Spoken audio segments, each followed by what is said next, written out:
Okay guys, nandito na po kami sa bangka. Ayan. Ang aking idol na si ayan guys, pa kami palaot. Sir Joel. Ito ng mga supplies namin, mga gamit. Pa yung bangka namin, no?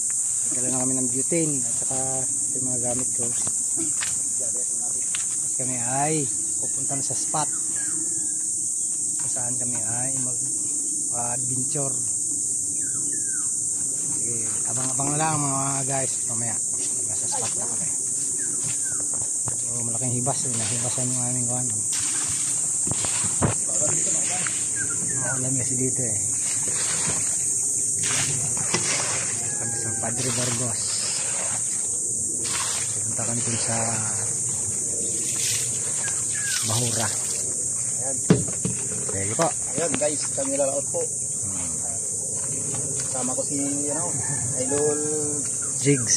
Jigs. Ayan. Kami gagayat mo na nakaibsan yung bangka namin. Sige, Panahon ngayon guys, kaya naka-jacket ako. Naka-jacket. Sige. Ayan,